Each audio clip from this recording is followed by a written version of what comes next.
Hello everyone, I'd like to talk to you today about a Ten Eves Medallion that I've created. It is a special artifact that is a little bit of a update of something that I created many years ago. It's a mechanical cipher manual and cryptography primer, along with this coded coin. The original design for this was called the Unicoder, and this was made when I was working with the Veritas League. These were laser cut, and I thought that they turned out nice, but the issue with them was that I felt like in order to get the detail onto them in wood, they would have to be a little bit larger than I was hoping. I wanted something a little smaller, and laser cut wood isn't ideal. It's not like the most durable material, and it's also not really like kind of I don't know, it's just not as it just wasn't what I was hoping for. I wanted something a little bit more, professional seeming, a little bit more better to go with a outfit or specific situation. These are fine. I sold like maybe 30 or 40 of these, and I enjoyed making them. I have nothing against them, but this Ten Eves coin is definitely what I would consider a huge upgrade in every way, even though the function is actually kind of similar. As you can see here, I can show you with the Unicoder something. With the Unicoder, what you do is that it's not just a simple Rot 13 text replacement.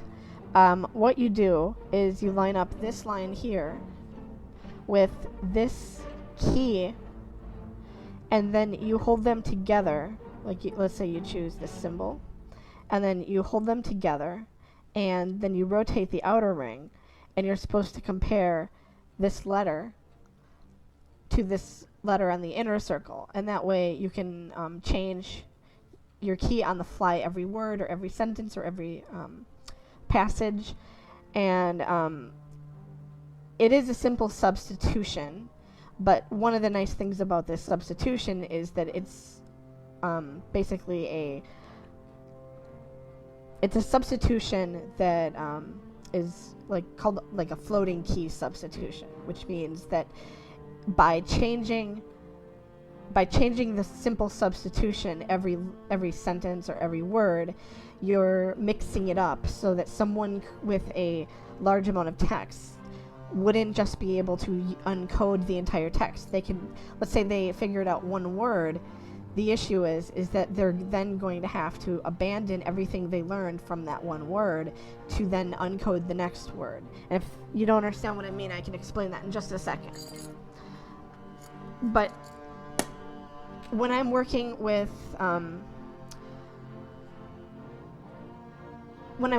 making cryptography, what you want to keep in mind is that there really is no cryptography that is 100% uncrackable. Pretty much everything you're going to do, with a few limited exceptions that involve very, very complex systems and very large machines that you can't really conceal in a pocket per se. Pretty much everything that you're going to be doing in cryptography is just looking to slow down your cracker. And so this, I believe, offers a reasonable amount of slowing down a potential hacker, but it it's a relatively simple little system. You can see here that there are there's a floating ring encaptured within the middle of this key here, the key medallion.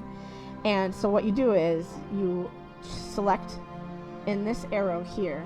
Let's see if I can get real close. You select within this arrow your changing letter, and that's the same. It's just Greek letters. And then once you have your key selected on this side, you would hold these two upper pieces together and then rotate just the front piece. And as you rotate the front piece, you can see this letter X can be transcribed to that or back. And then, basically now that you have your key, you can rotate it around and work your word. And then for the next step, when you get to the next word, you're going to want to, move to a different cipher. And then when you compare these two, they've shifted in relation to each other. And so now, when you go to the letter X, it's a different symbol than what was displayed before. And that's the strength of this, this medallion device. The other thing is that I think it looks nice. It's designed to look like it's a nondescript sort of medallion or coin from another culture. Let's say you're doing otherworldly cosplay, or you just appreciate the idea that some of our artwork might be coming inspired from other places and times, other star systems. I find it very helpful to, whether you're playing a D&D game or whatever, or whether you take it with a relative level of seriousness. It doesn't have any specific kind of, it doesn't have any specific national qualities to it. It's not designed to look like any kind of specific, nation's coin. So here it is compared to a penny, nickel, and a quarter. So you can see it's not huge, but it is large enough that it has kind of a nice heft to it. It makes a great prop for whether you're doing it like a live action role play or Society of Creative Anachronism, the SCA. You could use this for if you're doing like war games within an escape room context. You can see here, this is one of the coins without the with this face removed, so you can see the mechanism. It's really not that complicated, so it's not going to break or wear out on you over time. It's basically this two-sided ring here. This slides in here, and that's, you can see the, these symbols rotating through the triangle, and on the other side you can see the English to what is Miskatonic language. Miskatonic is actually not really an official script of any kind, but I like the look of it. I just thought it was nice, and that it has kind of like a consistent sort of, simple, easy to see alphabet. So I used it for this project. And then, as you choose your system, it just rotates around.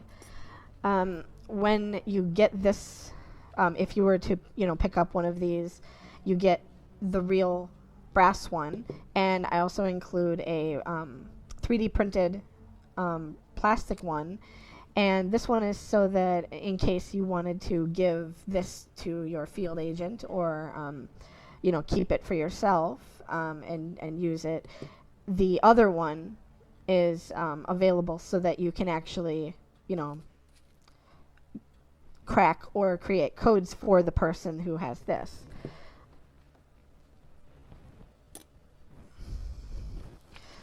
Along with the coin, you get this booklet that I put together. It's just sort of a user manual, teaches basic information on cryptography.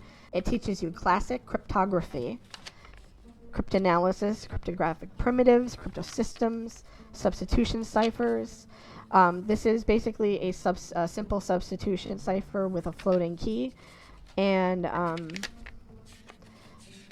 teaches you a little bit of, more information about how you can use this tool to create more complex systems of encoding. And we can use that right now just as an example here. Say we wanted to encode Ten Eves Medallion. So what we're going to do is we're going to choose a key for every word. You need to write down the key, otherwise your decoder will never know how you encoded it. So we're going to go to T.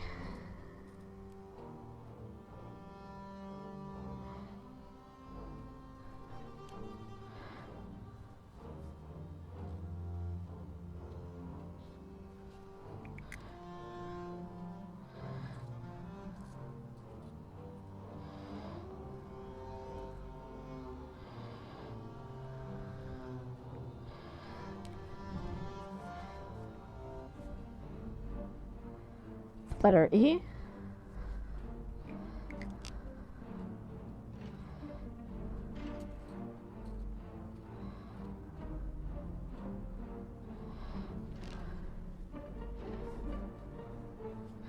The letter N.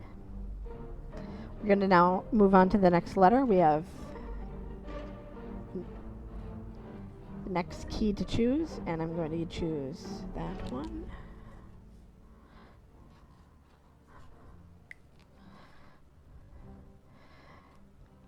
Now we go back to E.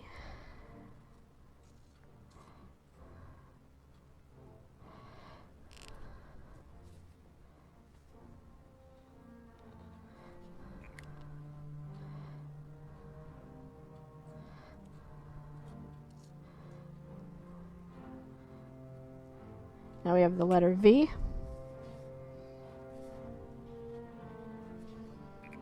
The letter E again.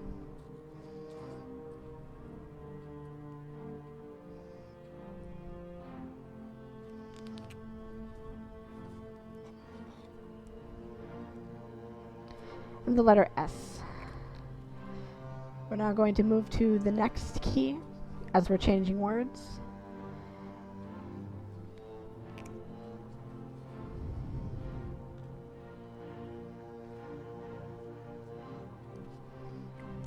I'm choosing that one.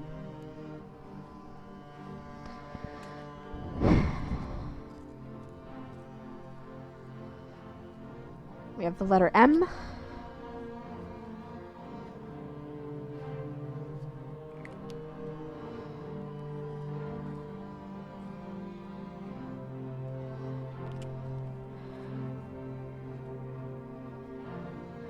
The letter E.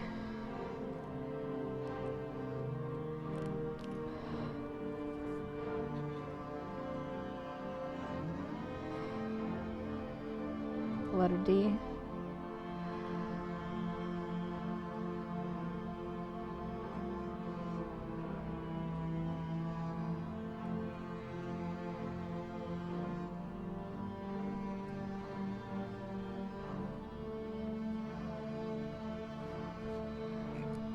Letter A.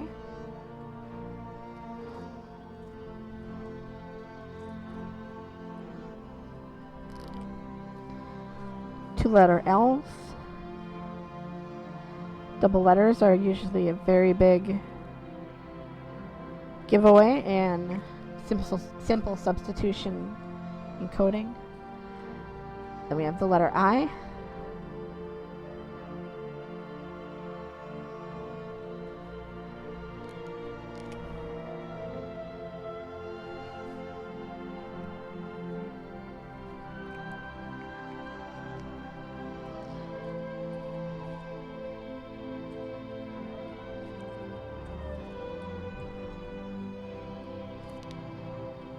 Just checking to make sure that my key hasn't moved.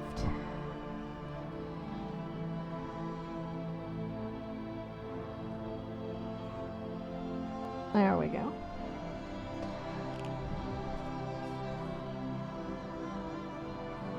Letter O.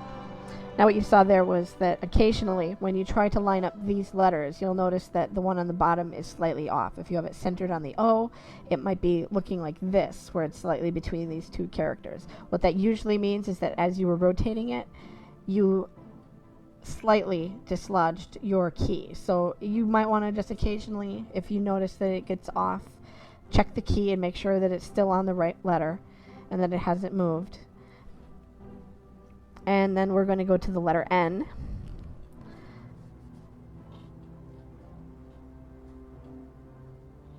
And there we go. That is our cipher.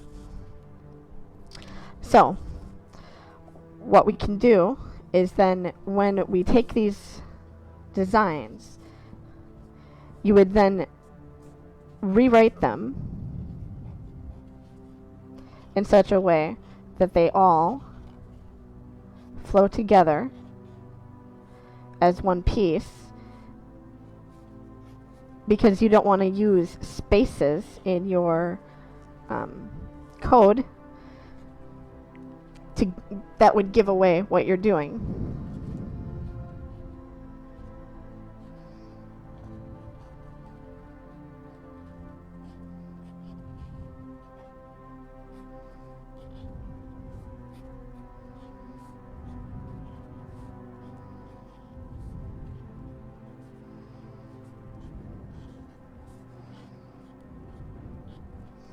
Alright, and there we have Ten Eves Medallion encoded.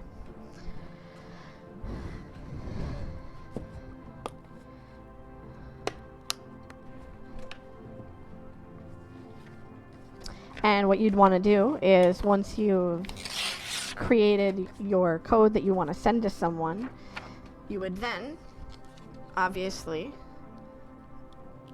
bring out something like this, start a candle. You would then burn the original message so that you have no trace of it.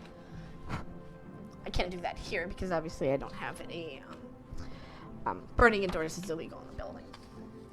And then you could fold up your message in such a way as to put it into a little capsule such as this.